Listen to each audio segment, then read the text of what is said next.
नमस्कार दोस्तों, आज का हमारा जो ये स्टोरी और किताबों का जो सिलसिला है, किताबगिरी जो स्टार्ट करने जा रहे हैं, उसमें हमारे साथ जो हमारी को होस्ट है वो निहायत ही खूबसूरत ठीक इस किताब की तरह है। और इस किताब की सबसे बड़ी खूबसूरती ये है कि ये आज 10 अक्टूबर है और आज ही के दिन शुरू हुई है ये किताब दिव्य प्रकाश दुबे की। जी। तो इसके बारे में आपने इसको पढ़ी? हाँ बिल्कुल, ये किताब मतलब मेरे इन 24 घंटे में इस किताब ने इतना कुछ सिखाया हमें, इतना सिखाया जो मेरे लिए तो सोचना भी असंभव था। क्या बात कर रही जी। हैं। इसका जो मेन आपको लगता है कि जो ये पूरी किताब का जो समरी है वो जो दो चार लाइन वो बड़ी इंटरेस्टिंग रही है। इसमें एक लाइन है कि हाँ। हम दो जिंदगियां जीते हैं।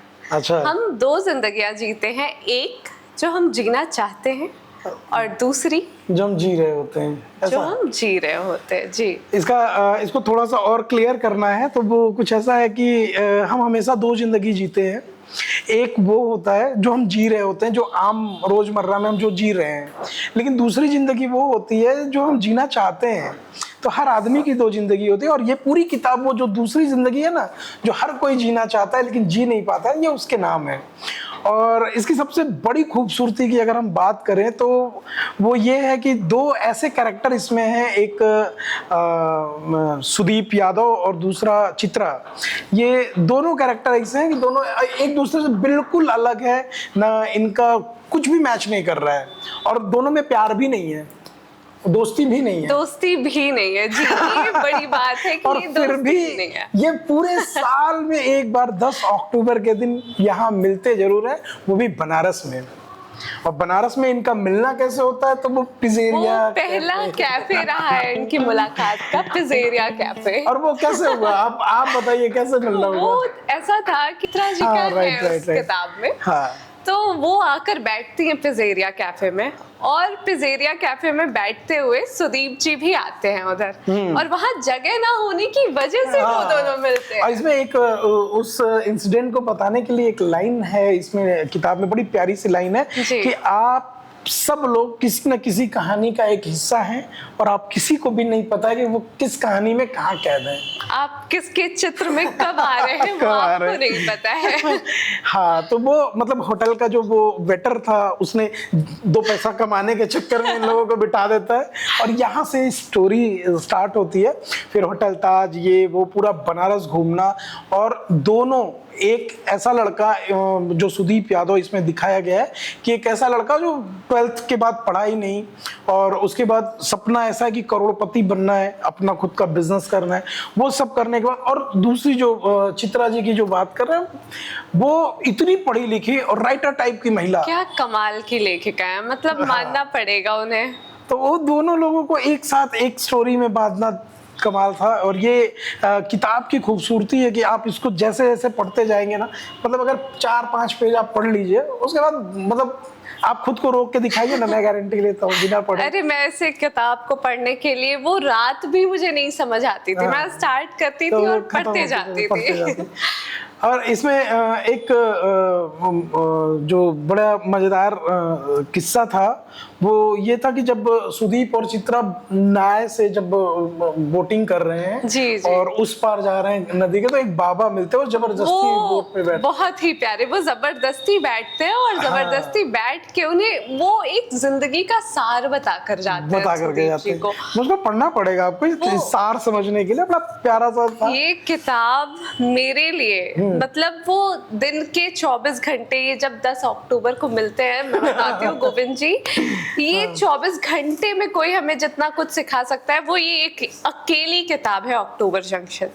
इस किताब की एक जो सबसे बेहतरीन खूबसूरती जो मुझे लगी वो ये है कि जब होटल ताज में चित्रा के सामने सुदीप का रोना, मैं मानती हूँ उसे कि एक इंसान बिना किसी रिश्ते के भी रो सकता है, लेकिन अगर एक पुरुष ना, मतलब अगर एक पुरुष मेरे हिसाब से किसी भी महिला के सामने अगर रो ले रहा है जी, अगर आंसू बहा ले रहा है, तो जरूरी नहीं कि वो प्रेम हो, दोस्ती हो या कोई संबंध, कोई रिश्ता हो, उसके बाद भी वो जुड़ाव हो जाता है, वो लगाव हो जाता है कि वो ताउम्र हर 10 अक्टूबर को बनारस में आकर के मिल सकते हैं। जरूर मिल सकते हैं। क्या मतलब, मैं मानती हूँ कि वो किसी औरत के सामने आपकी आंखें नम हो जाना ना, हाँ। इस बात का सबूत है कि आपने उस दिन कोई मलाल नहीं रखा अपने हाँ, मन अपने में, आप को फ्री छोड़ा है। फ्री छोड़ा है कि भाई बिल्कुल। अब जो मैं बता रहा हूँ वो शायद मैं दुनिया के सामने नहीं नहीं हूँ, कह मैं वो सकता। सिर्फ हाँ। और सिर्फ तुम्हारे सामने हूँ।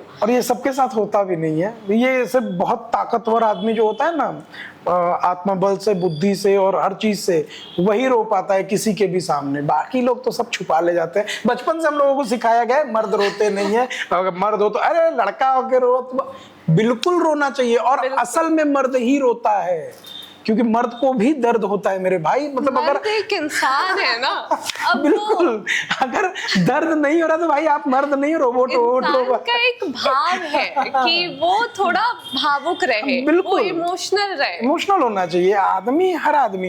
तो हम लोगों को बचपन से डाल दिया गया है कि भाई जी। लड़के हो, रो रहे हो यार, लड़का हो के रो रहे हो। इंसान बनता ही तो ऐसे, कुछ भावनाएं, कुछ प्रेम, हाँ। कुछ आत्मविश्वास, हर चीज थोड़ी बहुत सारी थोड़ी थोड़ी चीजें होनी मिला चाहिए के और बनता है बिल्कुल, मनुष्य। और रोना चाहिए। तो अगर नेक्स्ट कभी भी आपको भी रोना है ना, तो यार रो लेना। आप उस इंसान के सामने जो आपसे प्यार करता हो, जिससे आप प्यार करते हो, जो आप चाहते हो कि आपको समझे, हाँ, रो उस लेना, रो इंसान लेना। के सामने रोने में संकोच नहीं होना कोई चाहिए। माइका लाल जज नहीं करता है, रो लो अगर रोने का मन हो रहा है तो। जी। तो मैं मतलब आप लोगों से भी ये निवेदन करूंगा कि नहीं, ये किताब आप खरीदिए। और ये लगभग कितने पेज की होगी? बहुत ज्यादा तो है नहीं, ज्यादा मेरे ख्याल से 150 पेज की किताब है।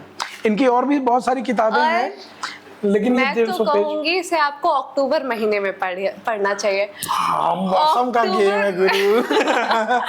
अक्टूबर वो महीना है जहां हवाएं भी शायर हो जाती हैं हमारी। बिल्कुल। मतलब ये वो पूरी किताब शायरी में ऐसे आपसे बात करेगी गुरु। आप अगर इसको पढ़ते हैं ना तो रोक तो नहीं पाएंगे खुद को, और पढ़ते पढ़ते इतना इसमें घुस जाते हैं।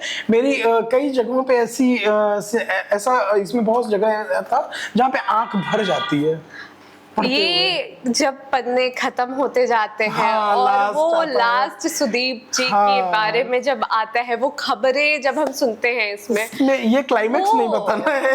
वो ये पढ़ना मेरी, पड़ेगा। हाँ, ये आपको पढ़ना ही पड़ेगा। लेकिन मैं बताती हूँ, आपकी आंखें ना भर दी इस किताब ने ना, तो मतलब मैं कह भी नहीं सकती हूँ। वो होता है बहुत ना, इंटरेस्टिंग। कुछ चीजें जो हम आपको बता इसके बारे में सब सकते हैं, लेकिन वो भाव आपको नहीं बता सकते जो इस किताब से सिनेमा जो चलता है जब आप जी। किताब पढ़ रहे होते हैं ना इसको, तो एक विजुअल चलता है आपके कहीं इर्द ना गिर्द, कहीं इस आप किताब उसको जी रहे होते हैं। गोविंद जी ये भी है कि घाटों पर बैठ के हाँ। वो 2 घंटे शांति से, 2 इंसान बिना किसी रिश्ते के, बिना जान पहचान बिता के सकते हैं। समय बिता सकता है ना, जो इंसान वो सब कर सकता है। मैं इसको जब मैंने पहली बार पढ़ी थी, मुझे मेरे एक सर हैं उदित अच्छा, जी, अच्छा। उन्होंने मुझे ये गिफ्ट की थी, अच्छा। ये किताब। और किसी ने ऐसे मेरे से ली और फिर वो लेके चले गए, वापस नहीं की उन्होंने। तो ये किताब जब मैंने पहली बार पढ़ी थी, तो वो किताब पढ़ने के बाद मैं लगभग 2-3 दिन लगातार 80 पे गया था, और मुझे ऐसा लगता था कि हो सकता है कोई चित्रा मिले। नहीं, ये बात वाकई कहीं ना कहीं है कि हम जब अपने बनारस के घाटों पर बैठते हैं ना गोविंद जी, तो अगर हम 4 घंटे या 4 दिन बाद भी वहां से उठे ना, तो हमें एक चीज दिखाई देता है कि वही फॉरेनर जा रही है वहां हाँ, से, वही बाबा बैठे वही हैं, कैरेक्टर आपको मिल वही, रहा है। हाँ, सेम कैरेक्टर। आपको लगेगा कि जिंदगी इसके आगे बढ़ी ही नहीं है। और ये उसके किताब देने के बाद जब उदित भैया पहली बार बनारस आए थे ना, जी, तो मैंने इसी किताब की का एक डायलॉग उनको चेपा था, और वो ये था कि उदित भैया आप बनारस आ तो रहे हो, बनारस 2 दिन में दिखता नहीं है। जी। महसूस तो बहुत दूर की बात है। ये और बात वो- कही थी चित्रा ने भाई, बहुत बहुत बहुत प्यारी लेखिका जबरदस्त रही।